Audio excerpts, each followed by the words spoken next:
오늘 우리에게 주시는 말씀은 마태복음 28장 16절부터 20절까지의 말씀입니다. 마태복음 28장 16절부터 20절까지의 말씀, 우리 함께 교독하시겠습니다. 또 슬라이드 참조하시고요.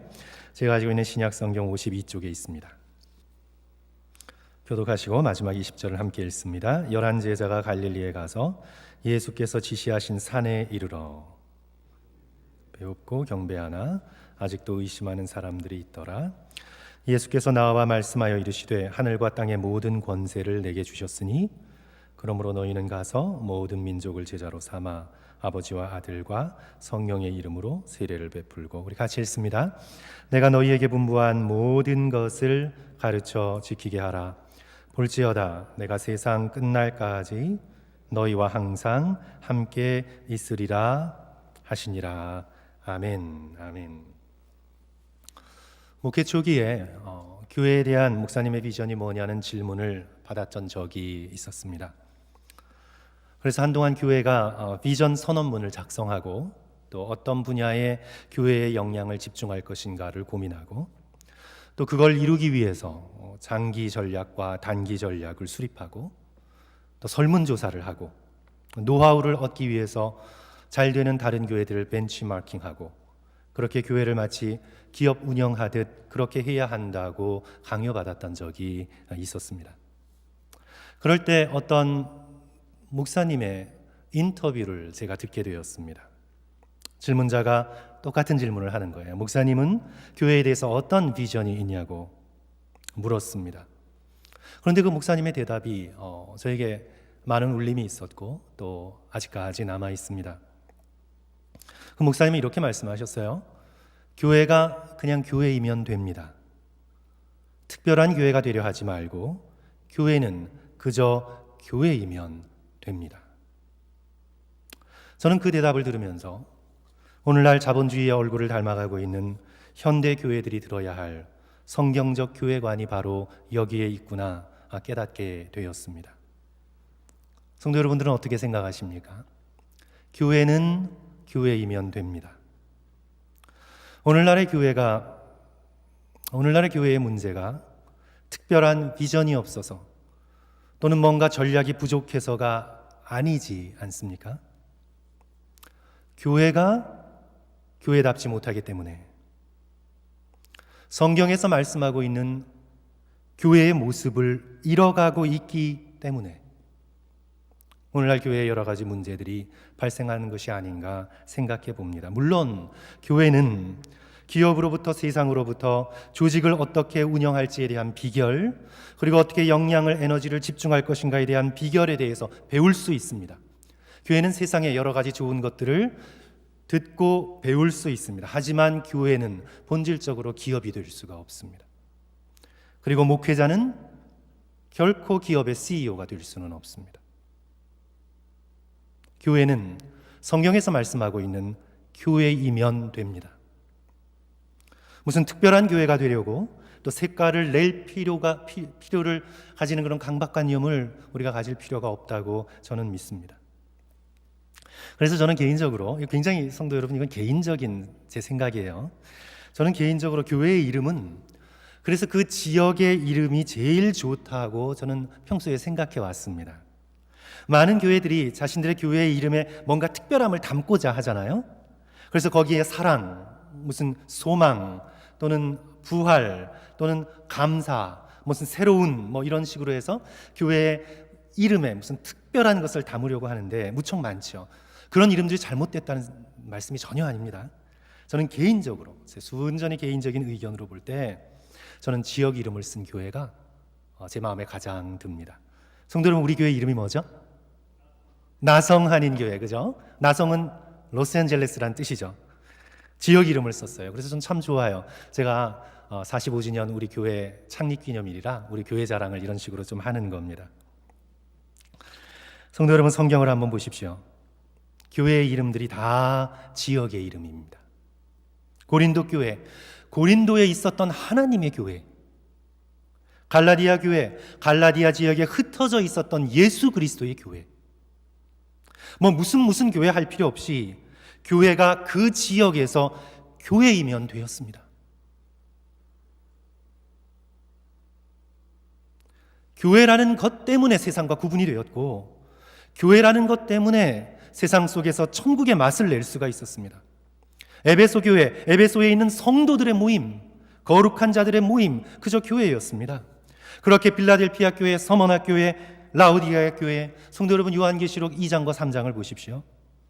예수 그리스도께서 소아시아의 7교회를 꾸짖으시면서 평가하시면서 그 교회들이 특별한 비전이 없다고, 너희들은 전략이 없다고 예수 그리스도께서 꾸짖지 않으셨습니다.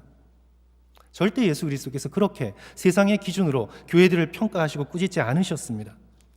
예수 그리스도께서는 무엇을 꾸짖으셨냐 하면 교회가 교회답게 존재하지 못하는 것, 참 교회가 되지 못하는 것, 복음을 올바르게 선포하지 못하는 것, 하나님을 향해 열심이 없는 것, 예수 그리스도를 향한 사랑을 간직하지 못하고 점점점 식어가 버리는 것, 교회가 교회되지 못함에 대해서 예수 그리스도께서 꾸짖으셨어요. 그래서 오늘 우리는 이 45주년을 맞이하면서 우리 교회의 정체성은 비전의 특별함에 있는 것이 아니라 성경에서 말씀하시는 교회의 교회됨에 있음을, 사랑하는 성도 여러분, 저와 여러분이 다시 한번 분명히 할 수 있었으면 좋겠습니다. 교회란 무엇입니까? 우리 교회는 앞으로 어떤 교회가 되어야 하겠습니까? 이것을 생각하면서 우리는 세상을 향하여 눈을 돌리는 것이 아니라 성경의 말씀으로 돌아와 성경 말씀이 교회를 무엇이라고 말씀하시는가에 귀 기울여야 합니다. 오늘 저와 여러분이 함께 읽은 이 본문의 말씀은 교회의 교회됨에 대하여 놀랍도록 분명하게 우리에게 보여주고 있습니다. 오늘 두 가지로 나누어서 우리 성도 여러분과 함께 말씀을 살펴보고자 합니다. 우리 16절과 17절 말씀, 성도 여러분 다시 한번 우리 읽을까요? 우리 한 목소리로 다시 한번 읽습니다. 오늘 본문 16절, 17절 말씀입니다. 11제자가 시작. 11제자가 갈릴리에 가서 예수께서 지시하신 산에 이르러 예수를 배웁고 경배하나 아직도 의심하는 사람들이 있더라. 굉장히 놀라운 구절입니다. 왜냐하면 예수님을 경배했다라고 기록하고 있습니다. 예수님을 향해 처음으로 예배, 경배라는 단어가 쓰였습니다. 유대인들은 이 경배, 예배라는 단어는 오직 하나님을 향해서만 썼습니다. 주 너희 하나님께 경배하고 다만 그를 섬기라, 예수 그리스도께서 인용하셨던 말씀이죠. 십계명을 인용하시면서 사단에게 말씀하셨습니다. 너희는 다만 하나님을 경배하고 그만 섬기라. 예배, 경배는 오직 살아계신 하나님께만 해당되는 그런 단어였는데 놀랍지요. 오늘 마태복음 마지막에 11제자들이 모여 예수님을 예배합니다. 예수님을 경배합니다. 무슨 뜻인가요? 바로 예수님께서 하나님이시라는 고백입니다. 이제까지 3년 동안 예수 그리스도를 따르면서 예수님은 그저 잘 가르치는 선생, 랍비인 줄 알았습니다. 사람들을 고치고 기적을 향하는 능력 있는 선지자인 줄만 알았습니다. 그런데 이제 죽음을 이기시고 부활하신 예수 그리스도를 두 눈으로 직접 뵈니 예수님은 단지 훌륭한 위인이나 성인이 아니라 바로 하나님이시다는 것을 깨닫게 되었습니다. 예수님의 공생애와 십자가와 부활을 통해 예수 그리스도께서는 바로 독생하신 하나님의 아들이심을 깨닫게 되고 그 앞에 꿇어 엎드려 여호와 하나님께 드리는 경배를 올려 드린 거죠. 사랑하는 성도 여러분, 교회는 예수 그리스도를 통해 계시된 삼위일체 하나님을 예배하는 모임입니다. 교회의 중심은 예배입니다. 어떤 것도 예배를 앞서지 못합니다. 우리의 마음이 봉사나 선교나 구제나 다른 것들로 막 바빠도 어떤 것도 교회됨에 있어서 예배보다 앞설 수 없습니다. 어떤 분들은 선교가 교회의 존재의 이유라고 주장을 하기도 합니다. 그런데 성도 여러분, 그렇지 않습니다. 선교가 무척 중요한 거지만 교회의 존재의 이유, 교회의 목적은 예배에 있습니다. 선교도 예배를 위한 것입니다. 존 파이퍼는 시편 67편 3절의 말씀, 하나님이여 민족들이 주를 찬송하게 하시며 모든 민족들이 주를 찬송하게 하소서라는 이 구절을 인용하면서 이렇게 말합니다. 선교의 목적은 바로 모든 민족이 여호와 하나님을 예배하게 하는 것이다.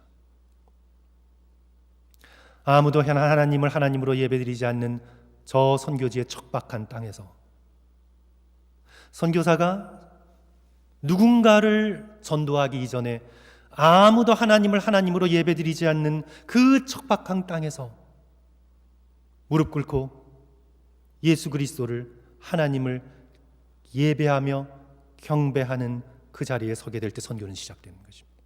선교의 핵심은 예배이고 선교는 바로 예배를 위해서 존재합니다. 모든 민족과 모든 나라와 어린 양 보좌 앞에 모여 함께 하나님의 위대하심과 거룩하심을 찬양하는 것, 바로 그런 예배가 저와 여러분의 삶의 궁극적인 목표이며 교회의 존재의 이유라는 것을 성도 여러분 다시 한번 기억하시기를 주님의 이름으로 간절히 축원합니다. 우리 예배는 마음의 태도에서 나오죠. 예배는 형식에 있지 않습니다. 예수 그리스도께서 예배하는 자는 신령과 진정으로 예배할지니라 말씀하셨습니다. 신령과 진정, 마음의 태도입니다. 겉모습이 아닙니다. 온 마음을 다해 진실된 마음으로 예수 그리스도를 사랑하고 하나님을 경외하며 드리는 예배, 하나님께서는 그 예배를 받으십니다.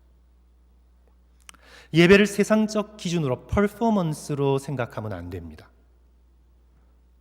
예배는 공연이 아니잖아요. 그래서 예배를 세상적 공연의 기준으로 평가하면요, 성도 여러분 어떤 느낌이 드세요? 저는 종종 텔레비전을 넘기다가 기독교 방송이 나오면 딱 느껴져요. 어떤 게 느껴지냐면 일단 세상 방송과 비교해서 영상미가 떨어져요. 굉장히 영상미가 떨어집니다. 성도 여러분, ABC, NBC, 팍스 뭐 이런 것들을 보면 모두 다 고화질이에요. 뭐 초고화질이죠. 아주 고화질로 선명하게 나옵니다. HD입니다. 그런데 이제 예배 실황이 나오는 우리 CGN 같은 기독교 방송, 그래도 화질이 좋은 것인데도 그것을 보면요, 차이가 벌써 탁 나죠. 화려한 콘서트나 오락 프로그램을 보면 그 규모와 세련된 면과 첨단을 달리는 것에 있어서 예배 실황이 아무리 대형 교회가 만든 것이라고 해도 따라가지 못합니다. 예배는 겉의 스케일이나 세련미에 있는 것이 아니라 우리의 마음에 있습니다. 우리의 마음으로부터 예수 그리스도를 가장 소중한 존재로 여기고 하나님을 가장 영광스러운 분으로 사모하며 드리는 예배, 하나님께서는 그 예배를 기쁘게 받으십니다. 성도 여러분, 45주년 맞아서 교회는 예배하는 자들의 모임이라는 것을 항상 기억하시기를 주님의 이름으로 간절히 축원합니다. 우리 두 번째로, 교회는 제자들의 모임입니다. 제가 이 부분을 조금 강조를 하고 싶습니다. 우리 18절, 19절, 20절 제가 읽어 올립니다. 예수께서 나와 말씀하여 이르시되 하늘과 땅의 모든 권세를 내게 주셨으니 그러므로 너희는 가서 모든 민족을 제자로 삼아, 모든 민족을, 조금 하나님께 헌신할 사람은 제자로 삼고 나머지는 죽어서 천국 갈 정도의 그리스도인으로 삼고, 예수께서 이렇게 말씀하지 않으셨어요? 모든 민족을, 모든 사람을 제자로 삼아 아버지와 아들과 성령의 이름으로 세례를 베풀고 내가 너희에게 분부한 모든 것을, 그것이 듣기에 편한 것인지 듣기에 힘든 것이든지 내가 너희에게 복음서를 통해 분부한 모든 것을 가르쳐 지키게 하라. 볼지어다 내가 세상 끝날까지 너희와 항상 함께 있으리라 하시니라. 오늘 부활하신 이 본문 속에서 부활하신 예수님을 예배하러 모인 사람들은 제자들입니다. 제자들입니다. 교회는 제자들의 모임입니다. 크리스찬이라는 이름은 우리가 알고 있듯이 성경에 3번밖에 나오지 않아요.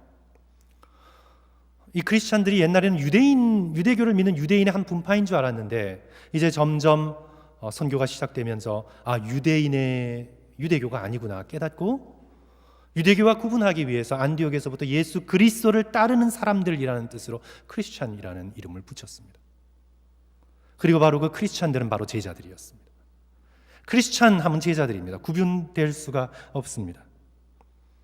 제자는 그저 특별한 엘리트 그룹이 아니라 믿는 자 모두가 예수님을 온 마음을 다해 배우고 삶을 통해 예수 그리스도를 본받는 제자들이었습니다. 제자의식이 아주 뚜렷했습니다. 제자들의 가장 큰 특징은 무엇인가요? 선생님 되시는 예수 그리스도를 배워가는 거예요. 닮아가는 거예요. 선생님을 존경해서 선생님의 모습 그대로 선생님의 수준에 이르도록 노력하고 선생님을 닮아가고 선생님을 모방해가는 게 제자들입니다. 성도 여러분, 오늘 저는 우리 성도들께 이 한 가지를 강조하고 또 강조하고 싶습니다. 사랑하는 성도 여러분, 예수 그리스도의 십자가의 죽음만 놀라운 것이 아니라 물론 예수 그리스도의 십자가의 죽음이 중요합니다. 예수 그리스도의 십자가의 죽으심과 부활을 통해 믿는 모든 백성들을 구원하셨습니다. 복음에 있어서의 중심은 예수 그리스도의 십자가의 죽으심입니다. 십자가입니다. 그런데 사랑하는 성도 여러분, 예수님의 십자가의 죽음만 놀라운 것이 아니라 예수 그리스도의 삶 또한 놀랍습니다. 예수 그리스도의 살아내신 것, 예수 그리스도께서 그냥 역사적 어느 순간에 딱 죽기만 하신 게 아니잖아요. 예수 그리스도의 그토록 영광스럽고 아름다운 삶이 쌓이고 쌓여서 그 클라이막스에서 예수 그리스도께서 당신 자신을 어린 양으로, 유월절 어린 양으로 하나님 앞에 드리신 거잖아요. 그래서 우리는 예수 그리스도를 생각할 때 예수님의 십자가의 죽음만 놀라운 것이 아니라 예수 그리스도의 삶도 놀랍다는 것을 기억하셔야 합니다. 예수 그리스도께서 살아내신 삶을 통해 보여주신 그 성품이 너무나 놀랍습니다. 예수님의 삶을 보면 거친 광야에 피어나는 샤론의 장미 같습니다. 캄캄한 밤하늘에 빛나는 새벽별 같습니다. 예수님은 하나님의 아들이시면서 지극히 겸손하셨습니다. 공생애를 시작하기 전이나 후나 예수 그리스도께서는 섬기는 자로 이 세상을 살아내셨습니다. 예수 그리스도께서는 단 한 번도 자신의 유익을 위해 어떤 일을 계획하지 않으셨습니다. 예수 그리스도께서는 약한 자, 병든 자, 작은 자들을 향한 하염없는 긍휼과 자비의 마음을 품으셨습니다. 권력자들, 오만한 자들과 자기 의로 가득한 사람들을 향해서 하늘의 진리로 도전하셨습니다.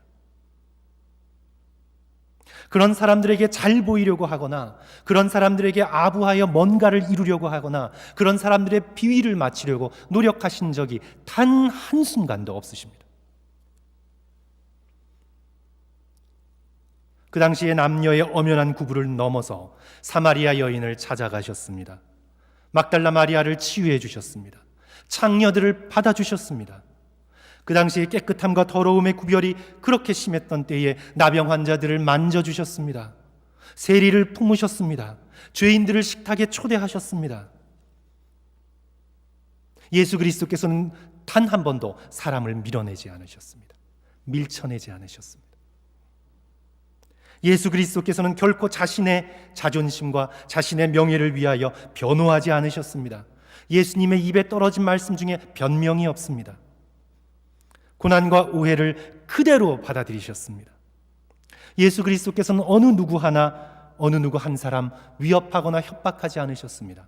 예수 그리스도께서는 당신의 복된 육체, 복된 지체, 손과 발, 입술, 표정, 눈빛 어떤 것을 사용해서도 전혀 어떤 한 사람에게 위해를 가하거나 위협하거나 몸짓으로 밀쳐내거나 예수 그리스도께서는 당신의 거룩하신 몸에 지체 어느 한 군데도 다른 사람들을 밀쳐내고 상처 주고 다른 사람들을 협박하는 도구로 사용하지 않으셨습니다.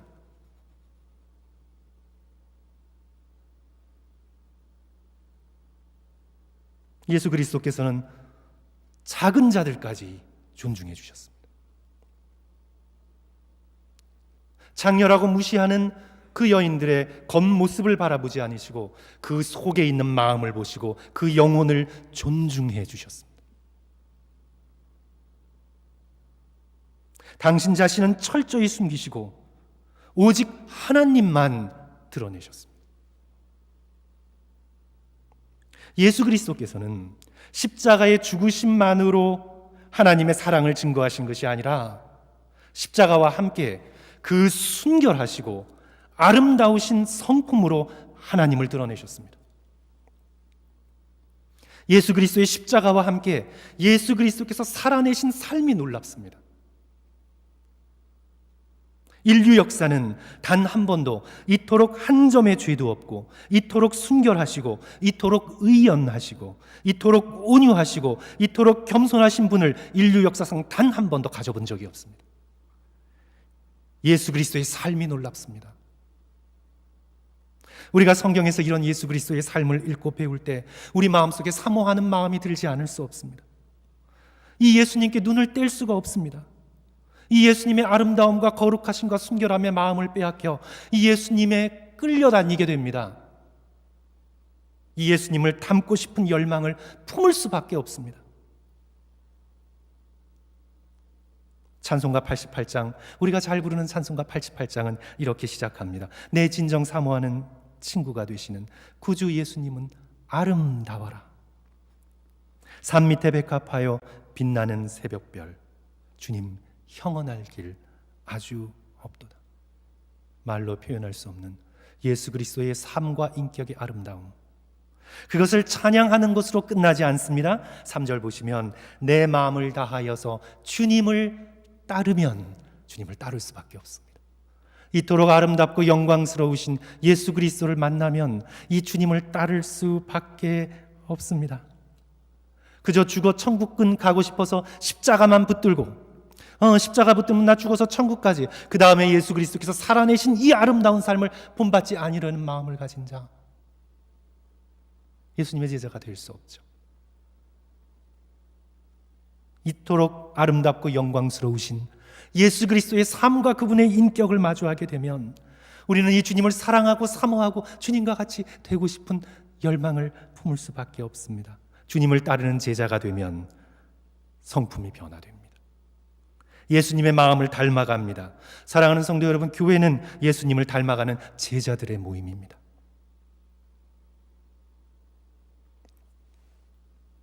얼마 전에 제 딸아이가 지금 LA를 저희 집에 잠깐 같이 있어서 딸아이가 보는 한국 드라마를 우연히 같이 보게 되었어요. 남자 주인공이 육상 선수인 드라마인데 재미있어요, 성도 여러분. 제목이 Run On입니다. 보고 계시는 분 혹시 계세요? 안 보고 계시는 것 같아요. 보세요, 재밌어요. 그 드라마를 보면서, 근데 저는 그 드라마를 보면서 제 마음이 불편하고 마음이 씁쓸했습니다. 마음이 불편했어요. 마음이 굉장히 씁쓸했습니다. 누구 때문일까요? 남자 주인공의 아버지 때문입니다. 이 아버지 때문이에요. 그 탤런트 박영규 씨가 배역을 맡아서 연기를 했는데 국회의원이에요. 그리고 교회 장로님이세요.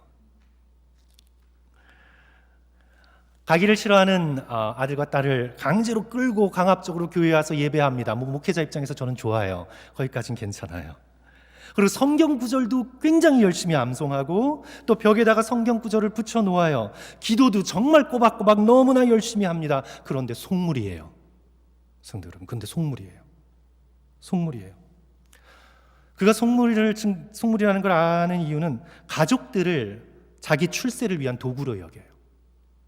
그러니까 내 자신이 당선되기 위해서, 나 자신이 잘 보이기 위해서 가족들을 자기의 성취와 성공을 위한 도구로 여겨요. 아들, 딸, 그 인생 하나하나 속에 무엇이 정말 이들에게 옳은 것인가? 무엇이 정말 이들에게 좋은 것인가? 그것을 위해서 내가 희생하고 내 삶이 무너지는 한이 있더라도 어떻게 내 아들, 내 딸, 내 아내를 위해서 내가 희생할 수 있을까를 생각하지 않아요. 어떻게 이들이 잘 보여서 내가 국회의원에 당선될 수가 있을까? 어떻게 내가 권력을 유지할 수가 있을까? 이 생각밖에 없어요. 속물이죠. 그래서 주인공 아들이 싫어하는데 유력 가문과 정략 결혼시키려고 난리입니다. 난리예요. 아주 악한 사람은 아닌데, 글쎄요, 악을 어떻게 규정하는지에 따라 잘 모르겠어요. 근데 뭐 그렇게 아주 악하고 잔인한 사람은 아닌데, 성도는 가치관이 완전히 세상적이고 완전히 속물적이에요. 드라마에 나오는 교회 안 다니는 어떤 인물들보다 훨씬 더 안 좋아요. 그래서 저는 그 드라마를 보면서 그 아버지가 예배 드리는 장면만 나오면 막 그냥 부끄러워요. 그 아버지가 주여 하는 말만 하면 막 그냥 기도하는 장면만 나오면 떨려요. 내 자녀를 노엽게 하지 말라라는 암송 구절을 하고는 말 안 듣는 아들을 그냥 때리고, 식탁을 차려놓고 열심히 기도를 하는데 기도 끝나고 나서 밥 먹으면서 나오는 얘기 때문에 엄청난 큰 싸움이 벌어지고. 왜 세상은 교회를 저렇게 그릴까? 왜 드라마에 등장하는 교인들의 모습은 저렇게 나올까? 성도는 왜 그럴까요? 세상이 잘못되어서 그럴 수도 있죠. 세상이 교회를 싫어해서 그럴 수도 있어요. 그런데 우리가 생각하지 않을 수 없는 것은 왜 그럴까요? 종교 생활을 하는데, 종교 생활은 해요. 겉에 종교 생활은 합니다. 기도하고 암송하고 종교 생활은 해요. 직분 받고. 그런데 그의 인격이, 그의 성품이 전혀 예수 그리스도를 닮아가지 않기 때문이죠. 십자가 믿으면 죽어서 천국 간다는 건 알아서 십자가는 믿으려고 하는데, 살아서 지금 여기 예수 그리스도를 배워가고 사랑하고 예수 그리스도를 닮고자 하는 열망은 없는 거예요. 종교인이에요.